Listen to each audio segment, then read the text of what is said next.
Hey, this is Kyle over at Rally, the Social Enterprise Accelerator. Today, we have John Caron here to do our founders talk on customers, right? Like what is a customer? How do you identify a customer? What's the process of going about discovering who a customer is, and then trying to use that information to not only shape your product, but then also to evolve it. Really quickly, John is the former. He was the vice president over at Unilever, and he'll talk more about that. But then also, he was chief marketing officer of Darden, and also the president of Olive Garden. So he has a wealth of knowledge and expertise. The other thing about John that's really interesting is that he's also an investor. So he makes investments within startups. And so his expertise and knowledge about startups and kind of what they need to do and how they need to go about doing things in order to scale and be successful or sustainable is going to be really interesting. So obviously welcome John to our Founders Talk edition. Hey fellows out there, how you guys doing? So John, really quickly, let's just I'll talk about your experience and your background. Can you just, we know you had a lot of roles in your life. You play a lot of parts, but today I want to talk about your role specifically as marketing director over at Unilever and kind of like what that looked like, but then also you as chief marketing officer at Darden. Like, what was that like in those roles, like the scale of those roles? All right, so thank you, and it's great to be here. And one of the things that I would say is that I'm not an entrepreneur, because I came up through very big companies, and I admire tremendously entrepreneurs, and having worked with them over the last 6-7 years, but also having worked with them throughout my career. It takes a special person and a lot of fortitude to be an entrepreneur. So I'm honored to be here and honored to be able to talk to you because it ain't easy. So let's chat about that. But hopefully some of the disciplines and things I learned within a 30-year corporate career as a brand builder, we can talk about. And that's the way I like to describe myself, not as a marketer or as a CMO or whatever, but as a brand builder, because that's what all these things are about. It's about building a brand that has an emotional aspect to it and a functional aspect to it. You find your consumers and then you build these brands, and that's how you create value. And that goes down to startups as well. And so that's what all you are trying to do too. You're trying to build a brand, you're trying to bring value to your customers, and then hopefully scale at some point. So I was I got in with Unilever in a classic brand management training program is what it was originally. And the thing that was good about Unilever at that point is they were starting to I went to NYU for business school, and they were starting to bring in brand marketers from business school, but they wanted to train them. And Unilever at that point, it was the Thomas J. Lipton company, which was owned by Unilever, really felt it critical that you spend 6 to 12 months in sales. And sales and marketing are the same thing. You're basically trying to sell an idea or product to somebody, and you want to create adherence to that idea. And basically they would give you a car, and you'd go to grocery stores, and you would go to the back of grocery stores and grab cases out of the back, and then stock shelves and meet with store managers and talk to people in the aisles and everything else. And so we're going to come back to that, but what you are doing in your startup is exactly that thing. You have to get on the ground, you have to be out there, you have to be meeting people. You cannot run a company, you cannot build a brand without understanding what happens on the ground. You have to just feel it, and you have to learn it, and you have to be open to that. And that's one of the things we keep coming back to when we talk about who's your customer and what is a customer. You got to go find them, and you got to become them, you got to live them.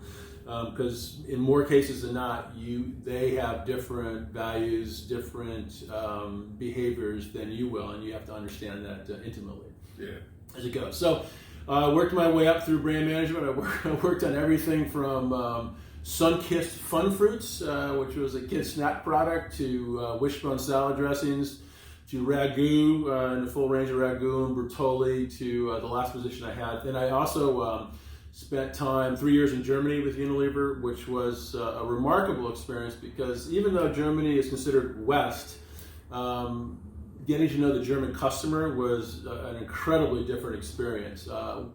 What they look at in terms of symbolism, colors, things like that are all different. Music, dress, even though it's Western, there's still nuances, and unless you're open to that and understanding that as you work with consumers, it's really difficult to get. Or you can make some great mistakes. And so you basically have to just strip down and basically say, I don't know anything again, and go try to absorb the culture and become enculturated in that way.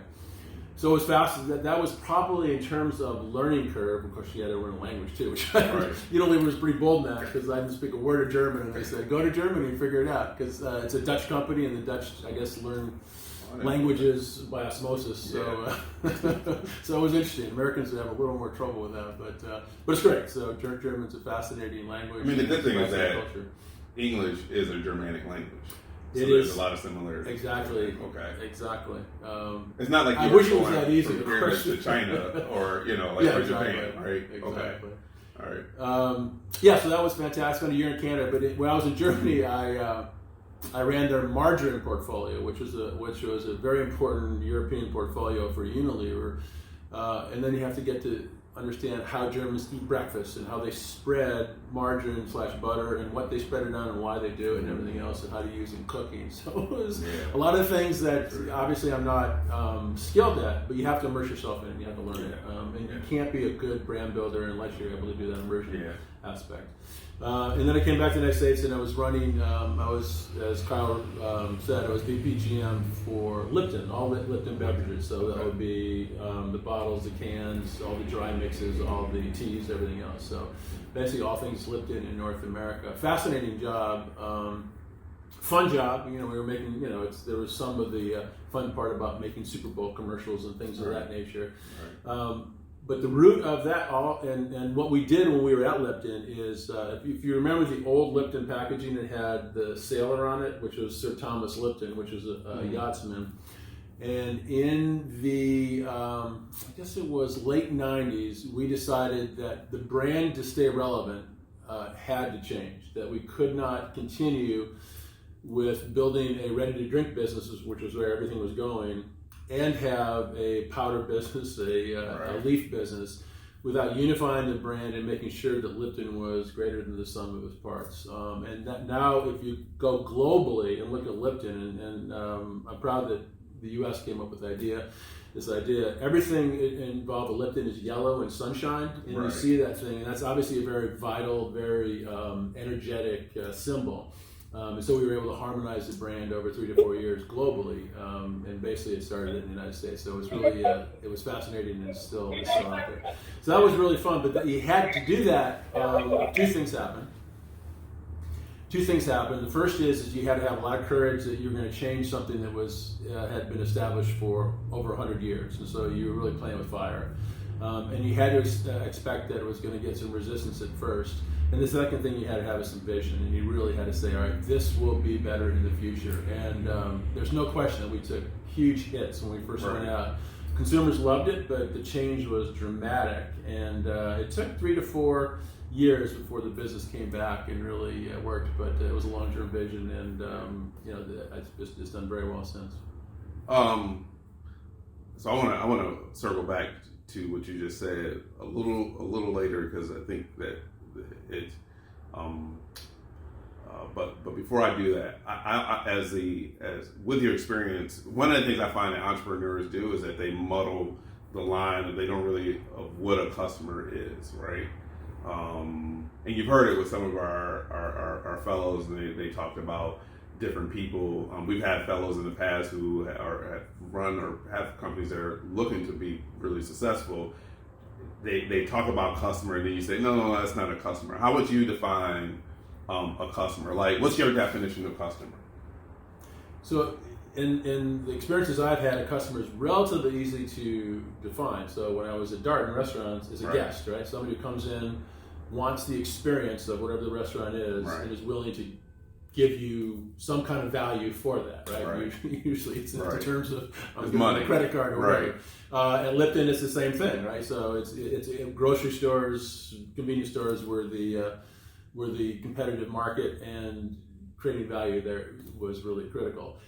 For entrepreneurs, it's different, because there's who's going to pay for your product, and then maybe who's going to use your product, and then maybe who's going to be an endorser of the product and actually get it to the customer. So it really is different, but you have to map it out, and you have to really understand what creates value, where value comes from, and that could be distinct from the user in many cases. And so you have, so for instance, in the grocery business, right, Walmart was the customer, really, because they were selling to the consumer, right? So in essence, our customer was Walmart. Right? So it wasn't the... Well, we're marketing, right? You're right. communicating, well, you're communicating two folds, right? So you're communicating to Walmart, you're trying to make sure that Walmart understands that this is a great product for them to put on their shelves. Right. But at the same time, you have to create the demand for the person who's actually going to use the product. So there's a product user, and then there's a person who actually buys the product. So it does get, so the person writing the check, in essence, what I'm using Walmart for as a metaphor, but yeah, so it can be very different. Yeah, and you have to map out those value chains to understand who's writing the checks, and then actually who uses it, and how they're interrelated, and what the demand is. And that's we've just talked a little bit about that in some of the models here as well. Yeah. So I mean, but it does come down to who's writing a check. And you can't stop there. You have to understand what that ecosystem is, right? Because one, it's a chicken and egg, right? One does if you don't have the end consumer, right? Walmart doesn't care. They're not going to put your product on their shelf. They have to know there's some demand for it, right? So how you get to that area? Now, that sounds very simple, but the amount of resources, especially as bricks and mortar retailers, and e-tailers too, have become so powerful. So many resources focused on selling there. Many times you can forget about the end consumer and what you're communicating to that individual. So, and in the grocery business, at least, it is so expensive now to actually get product on shelf. It's not, it almost makes it not worthwhile and not value creating to do it. Yeah. So there's a process of understanding that you have to go through to understand your customer and the entire ecosystem. I would call that customer discovery, right? Like you have to go through and discover who your customer is. Yeah, and a lot of times there's tensions, right? So again, I don't mean to use Walmart all the time, but a big retailer, or Costco or whatever, will have certain requirements in terms of how they want packaging and everything else. And that may be contrary to what the consumer's looking for, the end consumer. So you're constantly weighing all these factors in terms of how you get and how you develop products, and then what you charge for it as well, too. Yeah. And a lot of those things, there's a lot of tension in that. So let's talk about customer discovery and like what does that activity look like, and why is it important to do that activity, especially for startups? Like, would you consider it mission critical, especially at an early stage? Obviously I think I know the answer to this question, but like what could go wrong if they do? What is customer discovery, and what goes wrong if you don't do customer discovery? Yeah, so there's an underlying aspect of resource, right? So customer discovery for a Unilever or Darden is very different than a startup. The theory is very similar, right, in how you do it, right? You have to immerse yourself. You have to understand, once you've identified where value creation is going to come from, you have to just immerse yourself in it, and you have to constantly be in communication. You have to constantly be striving to understand it. You can formalize it by going into simple questionnaires and everything else, but I mean, it's in essence, it's consumer research, right? You got to figure out what's the dynamic of what that consumer is, how they're changing, what they want, and then you're going to have a product, and you have to figure out if that product has a market fit or not. You can have a really cool product that you think fits, but if nobody's telling you it fits, then it's not going to fit, and you're silly to spend. But how do you figure out the market, the dynamics? Okay, so in terms of like a product like tea, right? Like, what's the pain? You think of customer discovery. It's like, okay, like can I find a customer who has a specific need or pain point? And then once I do, like, what do they look like so I can market to them? But like for tea, like what's the pain in tea drinking, or the need in tea drinking? The hotness of the water. So I'll give you an example of a new product we introduced, we introduced it in I think the late 90s, maybe around 2000, and it's still in the market, which is great. And it's called cold brew, right? So basically what was happening was people were taking Lipton tea, and they loved the idea of a sun tea. Remember that? You take tea, you put it in water, and leave it on a porch. Yeah, you do it on a porch. The only problem with that is tea is an organic material. You put water and sun with tea bags, which is basically leaves, you're going to have some pretty biologically interesting things develop there. So that's not really, so we very quickly said, we don't want our consumers doing that because it potentially is not the right thing to do. But we also knew that people hated when they made iced tea. They hated to boil water. It just took too long, right? And you get this from immersion, right? We would go be with people in kitchens and actually sit with them and live with them for 2-3 hours, and then go to their next house and live with them 2-3 hours. So you have research people setting it up.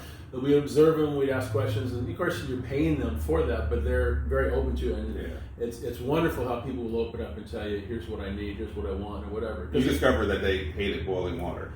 It was an inconvenience. It's like, hated is a hard term there, but it was an inconvenience. And so that's actually interesting you said that, because last night I was making boiled eggs and I had to put water on the stove, and I realized that the time between the time I put it on the stove till it boils, like, I hate that period of time. Well, then you have to clean the dish and everything. Right. I just want the water boiling the moment I drop it in the pan. Right. So we when you're doing that, we said, what if a tea bag could actually be put in cold water and infuse on its own and create great iced tea? And hot tea and iced tea are very different blends, right? It's the same tea leaf, but they're different blends in terms of how they taste. Iced tea is much smoother, less tannin, and all this other things. And the researchers at Unilever were able to figure out a fast infusing tea, because tea infuses in water regardless. It's just about how much time you have, right? So they were able to expedite the infusion. And we came up with that idea of cold brew, where you just stick a few bags in, and all of a sudden you have instant, great tasting, real iced tea versus pre-made or store-made. And it's been a great product, and it's been out there for a long time. So the pain point was, when it came back to it, was it's inconvenient to boil water and then let the tea bags infuse and then chill it down or whatever. So it was a total convenience play, and the product was good enough, tasted good enough that it was just like doing your own regular tea. Did you now, for the entrepreneur, for the startup who doesn't have the resources of Unilever, as you mentioned, right? Like is the process similar? Sure, because people would agree to let you in there. It's amazing. If you have a product that they think they might like, they will open up and they'll be happy to give you information. Identifying who you think the potential customer is, because you may find that's not your ultimate customer, but identifying them and getting to know them is critical. And it's not work you can do online. You have to roll up your sleeve.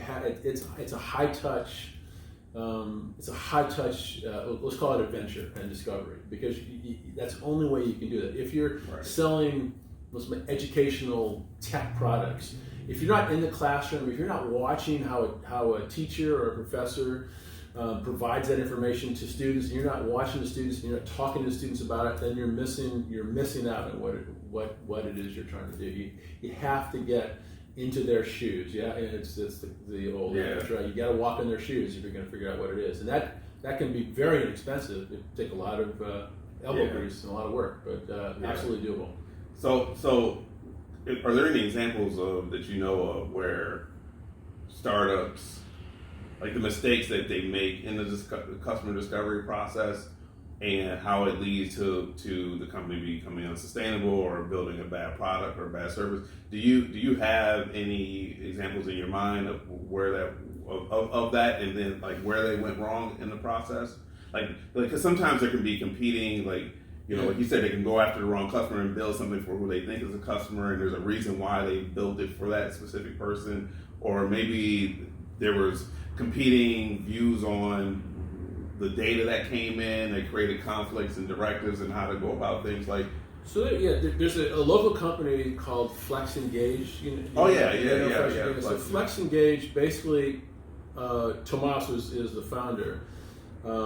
He's done a wonderful job with the company, but when we had invested in him really early on, but his first idea was that consumers have all these receipts coming at them, right? And it's paper receipts, and it's very messy to keep track of or whatever. Wouldn't it be great if you had an electronic wallet, an e-wallet, for those receipts? And so if you had an app, and all you had to do is hit the app, you could see all the receipts, and they would automatically go in there. Right. So his initial thought was that the consumers had a need for that, and that they would download the app, and then the retailers would be happy to oblige by that and help assemble all the e-receipts in there.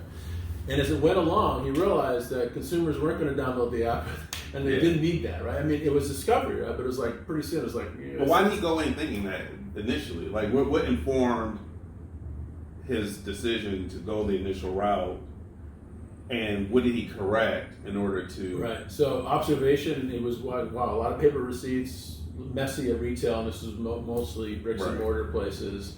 Wouldn't it be convenient not to have to deal with that? It's just like, was that based on his own experience? I think it was based on observation and his own experience. And he was an entrepreneur at heart, right? So he thought he saw a pain point and a need. Right. The only way you decide or you discover that it's not the pain point you thought it was is by just being there, right? Ask people to download it, ask people to buy it, ask people to use it. And then you pretty quickly realize, and that's why the lean social canvas is so cool, you pretty quickly realize that business model is really difficult. I mean, getting consumers, regular people to download apps, man, that is a tough. Yeah. You have to really have a great need there to do that. And he quickly realized that, it wasn't actually the consumers that had that need, but it was the retailers that had a need to provide dynamic receipts to their customers. So I go in there and I don't want a paper receipt, I'll email you the receipt, and then within the receipt he had all these great links, and all of a sudden he started to say, wow, I can also collect great data. So if you go in, you buy something, I give you an email, all of a sudden I know, because of all the links, I know what kind of products you like, what you bought, and I started to build up a database. And pretty soon he discovered that the data he was sitting on might be more valuable than any app or any sort of receipt thing. And that's what he started to sell to retailers. So he went from a B2C model to a B2B model based upon his discovery. So he was able to pivot early on, and it was mainly because he was really close to his customers and actually the retailers that he was eventually selling to. So it was a great move by him. It's very common, but unless you're there, unless you're observing it, unless you're really feeling it, it's hard to react to it, because people tend to think their baby is beautiful, and they really hold on to that without broadening and looking at the context of which they're competing in and what's really happening and where value is being created. And it's tough to do, and a lot of entrepreneurs go through a couple failures before they sort of get that concept and then start to absorb it and then really act on it. So one of the things that we, like that you're touching on is that, and you've mentioned this earlier, and just kind of how you spend a lot of time trying to understand the customer. And the reason why, obviously, that's a very important thing is because you are investing resources into that process. And so if you're running a business, you're looking for it to be sustainable, you obviously don't want to be running resources into the wrong thing. So that customer discovery feels like it becomes a very critical thing in building the product. But then also what you say becomes important in the evolution of a product, right? Like what you say that it's also in the evolution of a product. Got a couple of things you touched on, and a little bit of a tangent, but a lot of times we'll be talking to entrepreneurs. This is from the investment side, and they say, "Why are you raising money? Why are you looking for funds?" I got to market. I go, "All right. Why do you have to market?" Well, I got to get out there on social media. I got to be on Facebook. I got to be on this. Why? Well, because they got to reach my customers. How? Who's your customer? And then all of a sudden it starts to go dot. And again, it's the order. Once you know and understand who your customer is and that you have a viable product. And then that's really critical, because a lot of people think they have a product and they get a prototype, but it's not viable. The V is missing, right? Right. And the only way you can demonstrate you have a viable product is if you get out to consumers and they're actually buying it, regardless of who your consumer is, right? Unless that happens, then everything else is a waste of money. If you go up and say, "Oh, I got to get a web page, I got to do all this other stuff," and you're not absolutely sure who your target is and why they buy it, don't do it. Yeah. You're going to be wasting money because you don't have that product market fit is so critical. And again, the lean social canvas is fantastic with that discipline. Yeah. So for Unilever and Darden and Olive Garden, I mean, they have resources. There's a little bit of wiggle room there, maybe, to make some mistakes. But for a startup or entrepreneur at this stage, where our people are coming in at, obviously that's just not a luxury, right? So yeah, and again, Unilever's not perfect, Darden's not perfect. No big marketing company's perfect, because there's many examples of failures out there, right? Just look at New Coke, one of the greatest failures ever. So it's not hard to find it. So it's not. There's not a perfect process. There's not a perfect answer to these things, and a lot of times it's going to be you're going to try some stuff and you're going to get further than you wanted to, and then it fails, or you learn and you go back and retool, and There's always going to be more customer insights. There's always going to be new insights for you to sort of think about. And the consumer is constantly evolving, right? It's a very dynamic area, and what a consumer likes right now, 5 years from now may be completely different. Something relevant now would be irrelevant then. So you got to stay close, and that especially applies to any kind of tech products or design products, because things change very, very quickly. I want to talk about how did your time at Unilever, even at Darden, what were the set of activities that you engaged in to not only understand who your customers were, but then also to stay close to them? And then I want you to bring that down and say, what do you feel like what are the least the basic activities that a startup should be focusing on to not only discover, but then also stay close to their Right. So again, there's a resource differential, but I'll try to bring that back to where we are. So clearly, constant pulsing of consumer insights is really critical. Some are database, right? What is the market saying? Who's buying it? For what price? Where? Or whatever, and you can really drill down there. So that let's call that quantitative research, and that could be anywhere from measuring the current market and what's out there to a lot of very expensive quantitative research about what could be new or what's out there or whatever. There's also qualitative research, right, which is just going out there and living with consumers, getting them to come into focus groups and things of that nature, and listening. And listening is a skill, and I think that's one of the things that entrepreneurs can do and can do well. It's free to listen. It's hard to listen. Listening is a skill.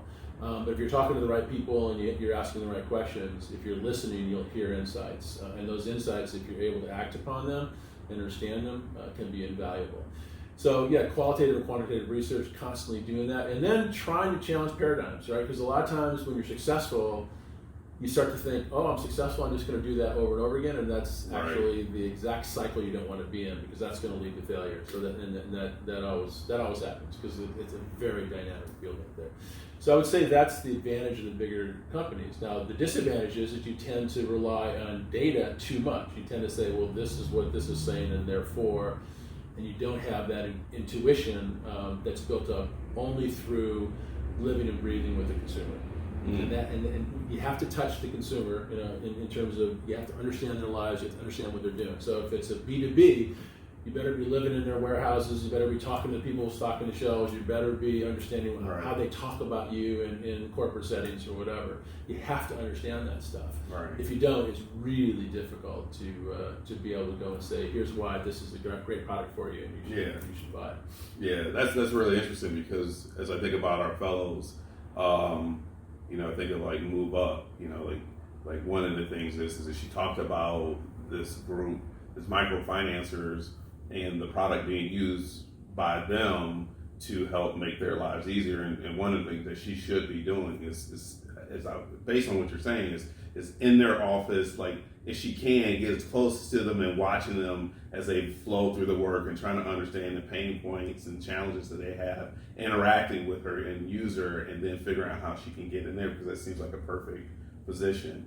And then obviously, things change, as you said, but then you move down the scale to like Blossom, who's producing products. Now, I'm not sure, like with soaps and artesian products, how you necessarily get into homes but.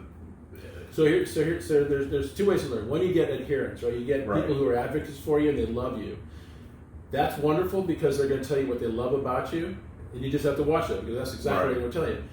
Some of the more valuable learning is from trier rejectors. I tried you, I didn't like you. Why? Oh. Continue to ask why, right? So why aren't you using me? Well, you're too expensive. Really? Too expensive? Why am I too expensive? Well, probably, and you have to keep on digging. So if you get trier rejectors, or even people who love you, ask why 3 times, right? The first time you'll get an answer, say why about that, and then why then. And you should be able to get down to a level that makes, all right, now I'm getting it. Because it's never too expensive. What they're saying is, I'm not getting the value for the price I'm paying. All right, so what is it about the price-value relationship that's bothering you?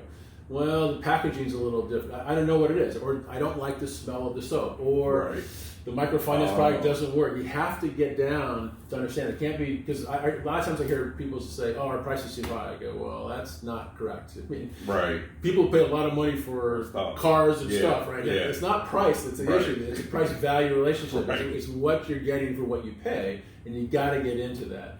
It's just like, why is Capital Grille $80 a person and Olive Garden $20 a person? But when you talk to the consumers who are different, their experiences are both great. Right. So somebody's $20 experience at Olive Garden is just as good as a Capital Grille experience, but wow, are they different? It depends on who you're talking to, what the consumer is, and what they get, and what they're thinking they're getting for price-value relationship. So that's a really critical question. And again, why? 3 times why to get to the answer there. And tried vectors are great. Yeah. Because people fall in love with their products and they can't understand why somebody wouldn't like the smell of lavender or something. Right. It could be a bad lavender. I have no idea, but we just kind of get there. So fashioning, a lot of our fellows are engaging in activities of customer discovery right now, and so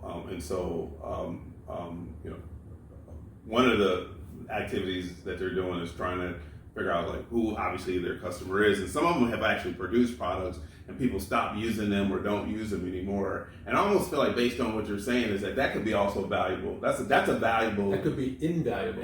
That could be the most valuable thing, because people are buying you, they like you for some reason. You can find that out. But people who have tried and rejected you, that's really critical. So they should be curating or creating activities around trying to re-engage those individuals to find out why they stopped. Right? No question. No, I think that's absolutely, especially if those individuals have bought once. So if they've bought once, that tells you there was an interest, and something failed in terms of the value. So trying to understand that.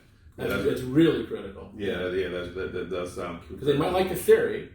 Right. Yeah, I'll grab that. But then it's like something's wrong. Right. And we got to find out what's wrong.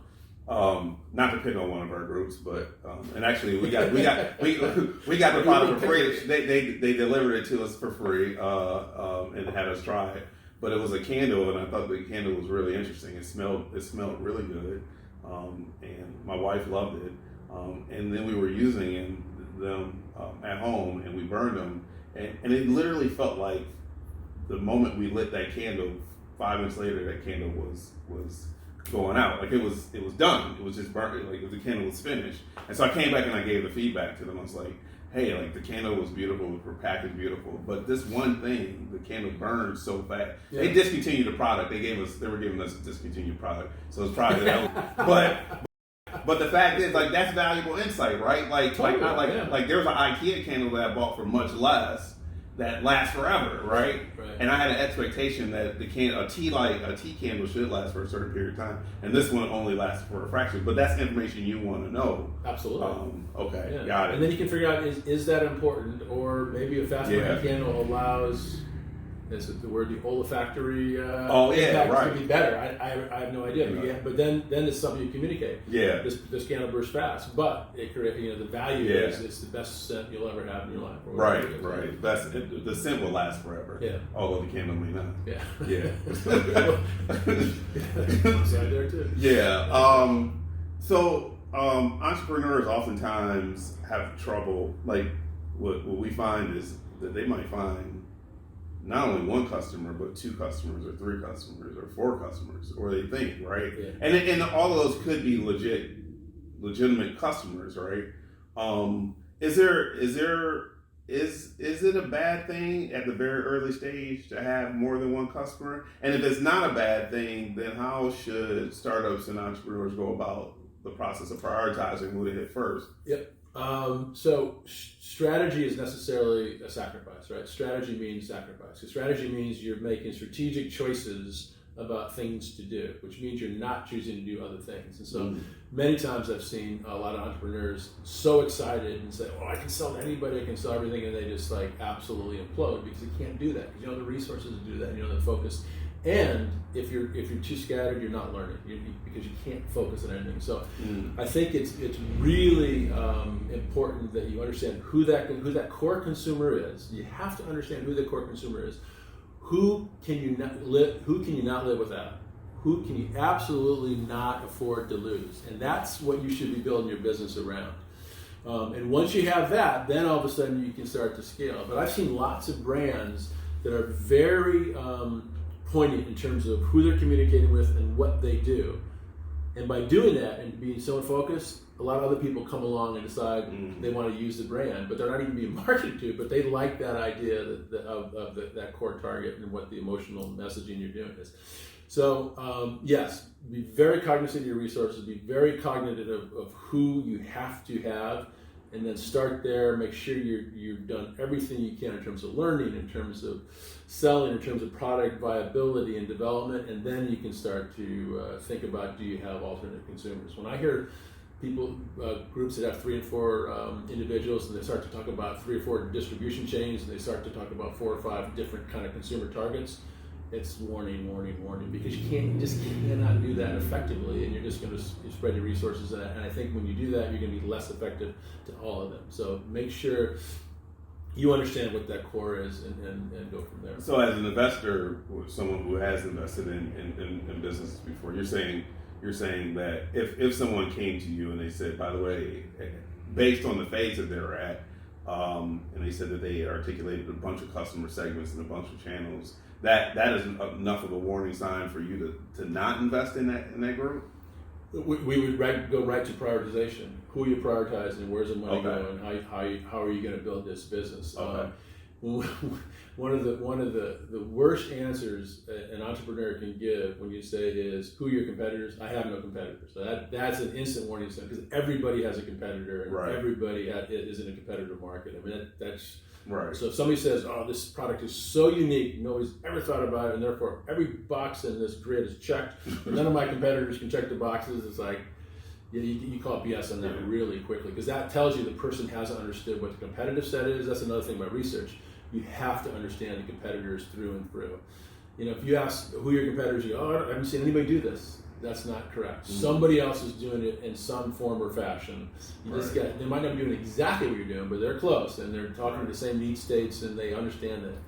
It's really rare when you come up with an undiscovered pain point. Right. There's a lot of smart people thinking about this stuff all the time. Right. And if you think you have, then you probably need to really look in the mirror and challenge yourself, because it's probably not out there. And it's okay probably it's definitely okay to have multiple competitors, and where the customer just it's actually a good sign. If there are multiple competitors out there, it tells you that everybody's trying to figure out this pain point, and there's a real need.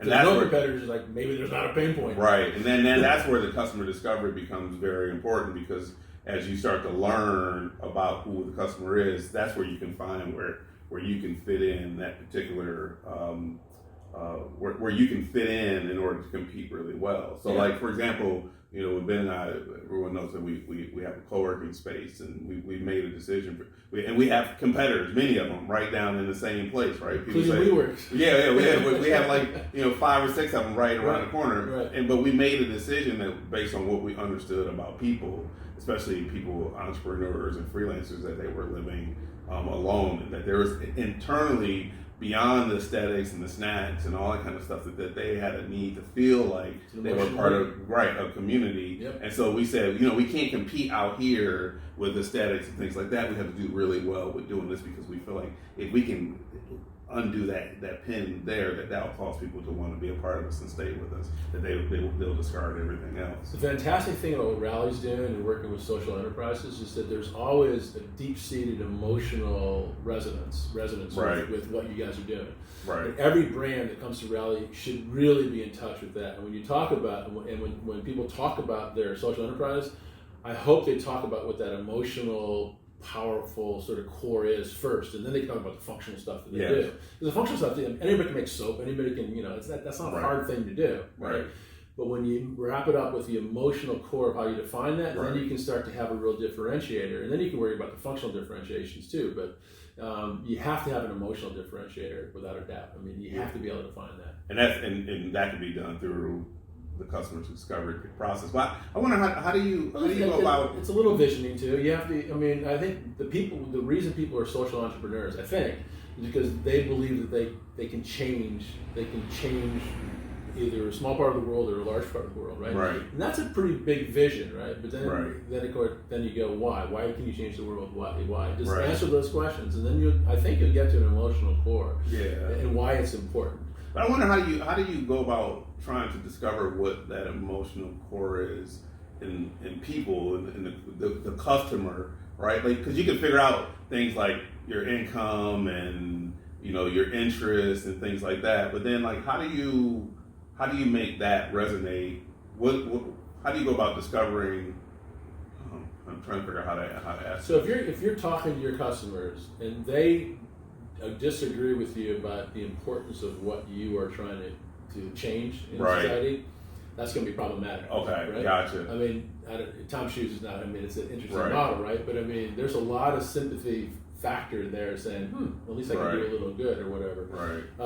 So if you're not able to articulate your social cause well with your customer, that's problematic. And then you have to, of course, do the product right. But I mean, it's really critical. And so many of these businesses, they're intertwined, right? You can't have the social impact without the product, and vice versa, because that's the beauty of what Rally's trying to do, is you're trying to link it, which I think is powerful. Right. But if somebody says, hey, and this is being facetious, I don't really care about Haiti or anything that's going on there. Right. Well, you're not going to sell them anything about, for Haitian artisans and stuff like that. Right. So good point. So like if in my customer discovery, like if my product is Haiti and uplifting people in Haiti, and obviously in Haiti those are brown and black people, and so I should not market to. Somebody. Can everybody mute your audio? So I should not market to people who on Facebook who are part of national overtly racist. Overtly racist. Probably not. You're getting the right target. Exactly. Yeah. Okay. But again, you should never. I mean, assumptions can be misleading. Right? You might be talking to Russians on that one same. Right. So, what would be give us some key takeaways for any entrepreneur who's watching this? What would be like the John Caron's, goal list of things to do in terms of like customers and customer discovery? Like, what's the wisdom that you would want to give them in terms of that product? What's the golden nugget?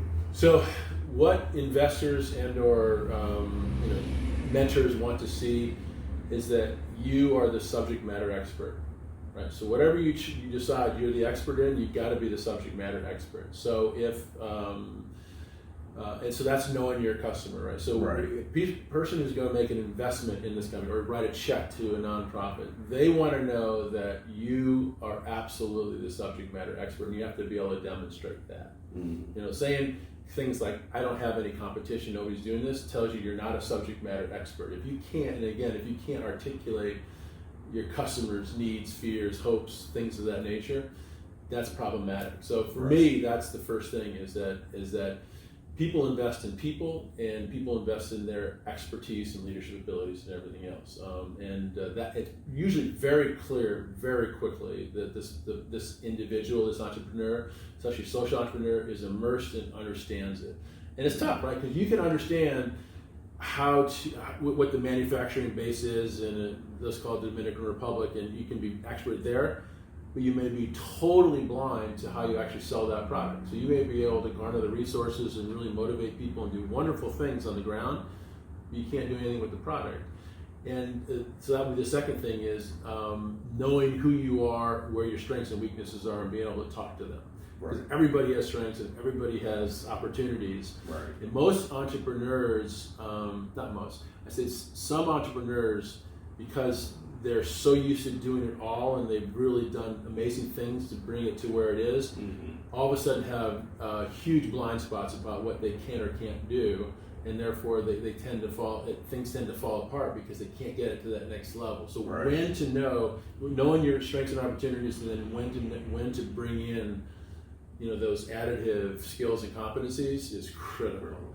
And that's what people look for. And I think the best leaders, best entrepreneurs always know when to bring on that additional resource, and or when to say, you know what, I can't lead this organization anymore, but I can be the chief technology officer, or I can be the chief whatever, but I need to bring in somebody who can operate, and because we're getting to that point. And that's not an easy stage, but sometimes it happens really early on.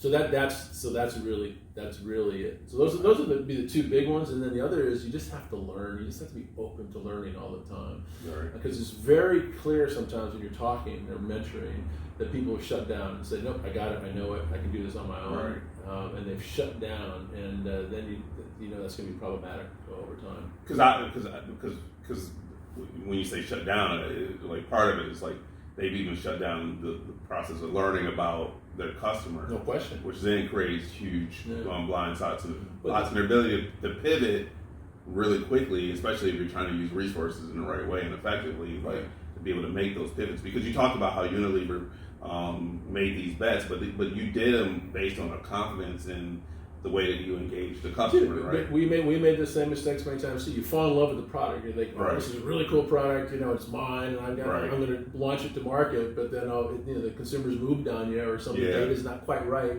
because data's data. Data can be misread and everything else. And unless you're listening, it can be a very expensive mistake. Yeah, gotcha. Great. Let's open it up to the fellows. Go ahead and open it up if you have questions that you would like the great sage John to answer. Say who you are and then ask your question. Okay, hi, Marlena with Move Up. So as we seriously consider doing business to business, Move Up selling this digital platform, learning platform, to microfinance organizations and training organizations, how, John, would you recommend that we ensure good program implementation, and not just good program implementation, but also data collection with the customers, or with not the customers, with the end learners? So what we see in these microfinance institutions is they're not used to collecting impact on how learning is being applied in end users' lives, and that's why a lot of these end users, while they can continue taking out more and more capital, their business isn't actually growing. And so we're interested in taking that step. How would you recommend, when you're working directly with a B2B and you have this partnership relationship, to also encourage the partners to grow in a specific respect like that? Yeah, so get them to buy in. It's a great question, and it's a learning question for you, right? So you have a benefit going to the end user, right? Because you have these 20-minute intense learning things, and so that's going to improve their lives in certain ways, which you can, I'm sure, articulate and much better than I can. So what are the benefits for the microfinancing companies, right? So it might be nice for them to know that they're improving the lives of potential customers.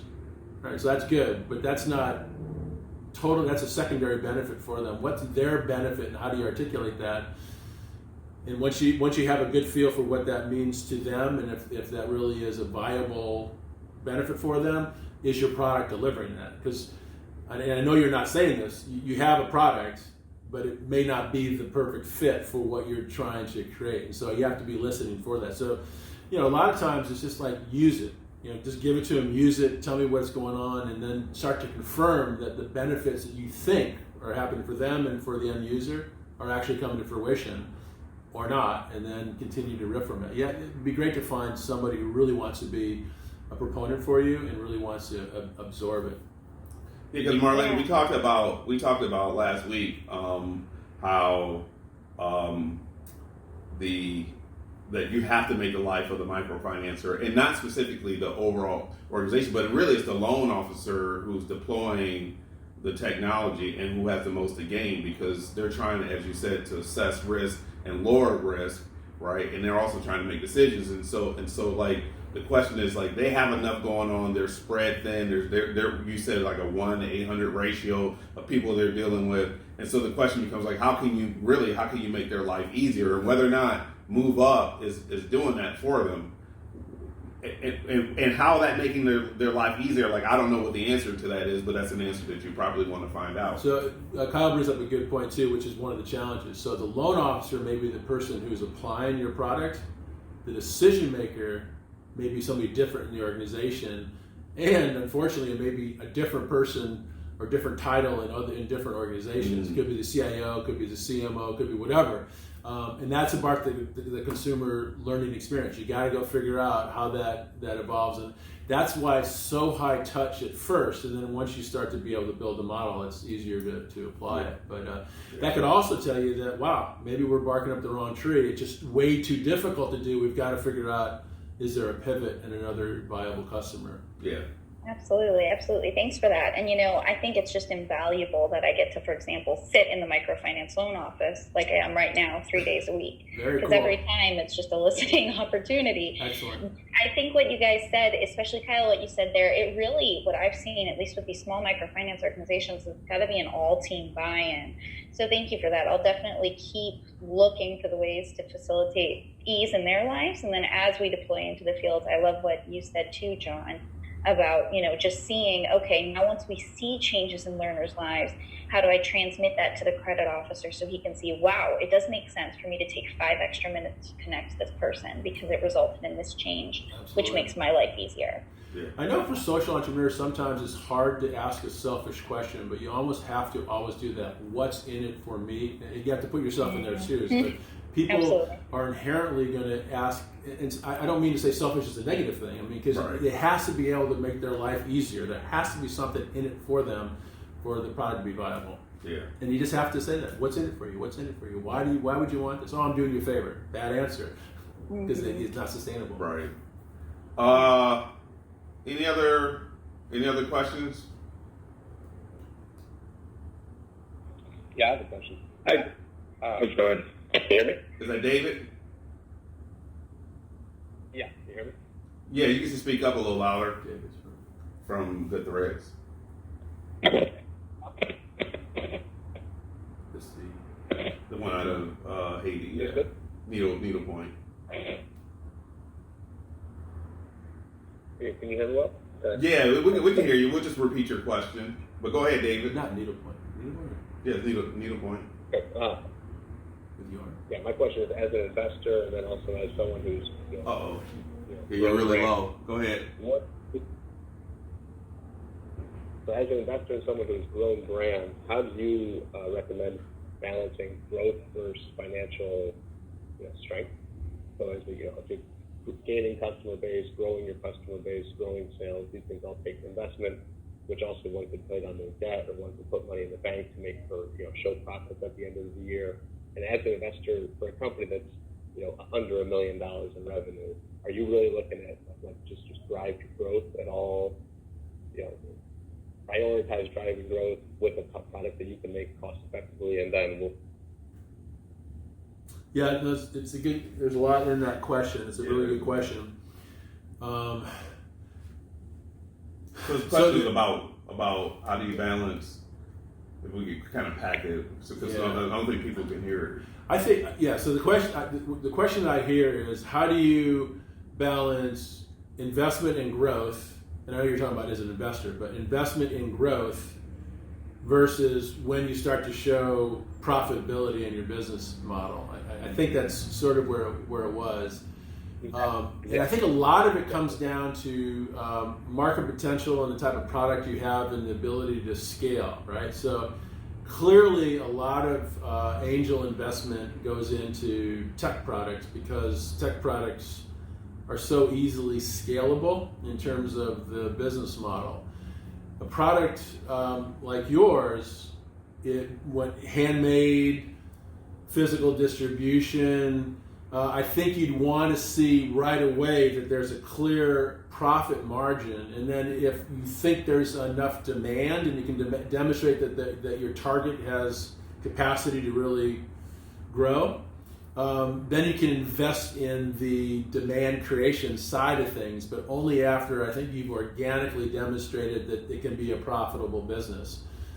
Whereas tech is a little different because you need users. Because usually it's on a subscription model or a SaaS model or whatever, and you need users, and therefore a lot of times you just have to get it out there as fast as possible. So you don't worry. You don't worry about the initial profitability. Right. It's a later thing, I think. But I think a fashion product, a product that's higher scale, and one that's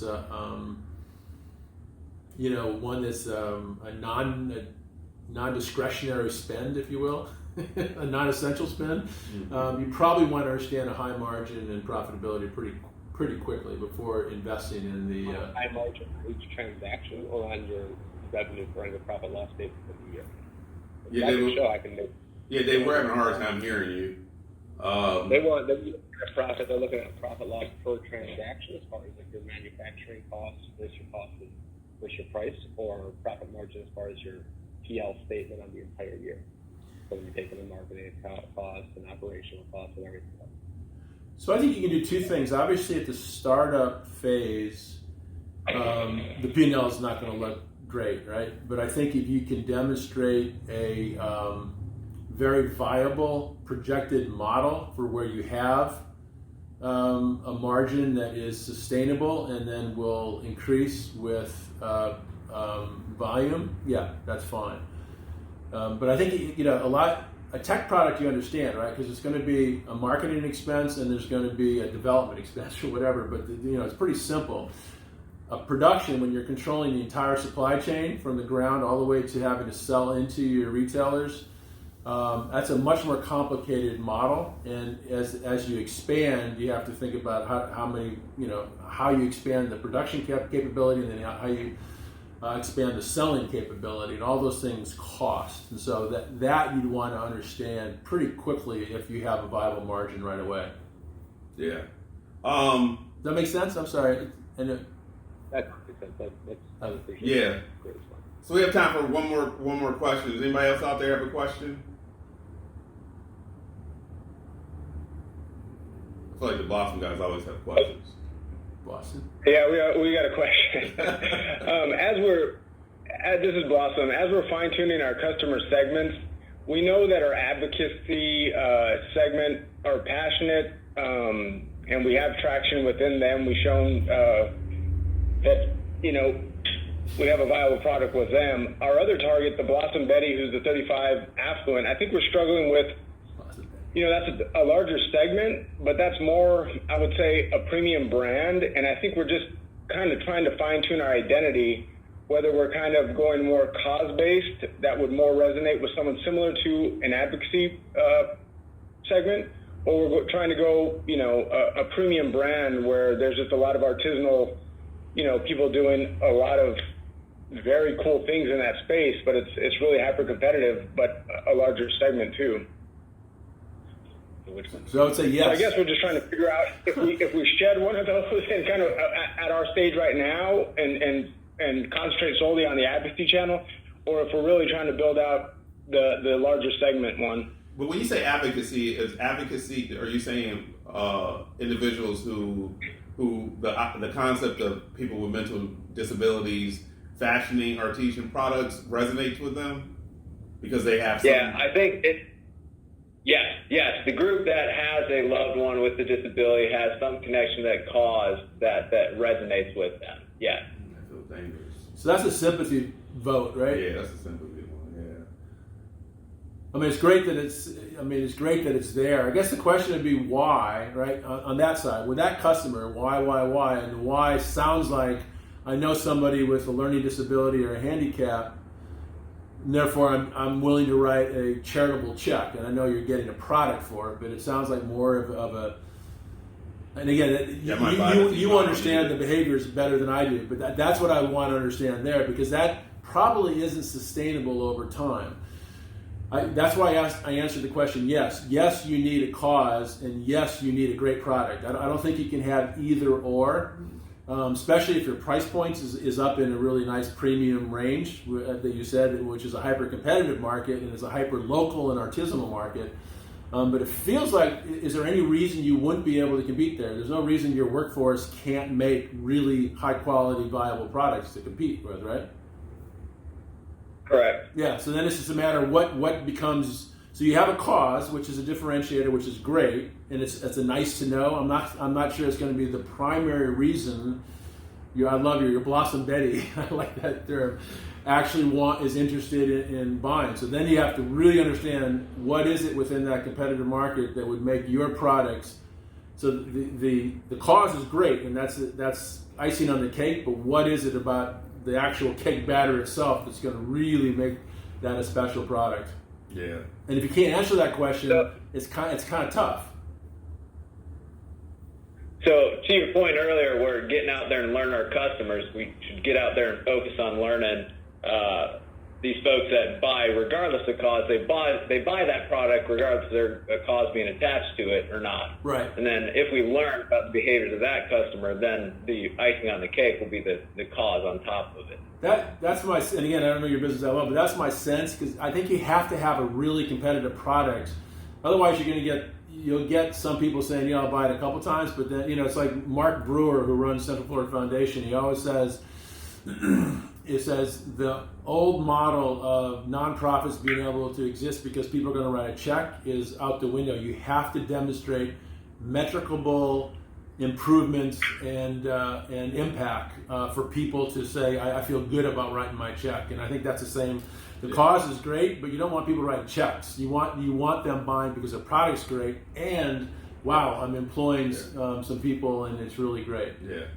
For me, it's an and equation. Yeah, that's awesome. Well, hey, thanks everybody, and good job, man. Yeah, thank you. Thank you very much, John, Caron. You guys are awesome. I appreciate what you're doing, because it's not easy, and I really admire what you all do. Awesome. All right. Well, this concludes our founders talk on customers. We're going to publish this online for the world to see and to learn and glean from your knowledge and wisdom. The world's going to be a better place because you just spoke. Yeah. All right, everyone. All right.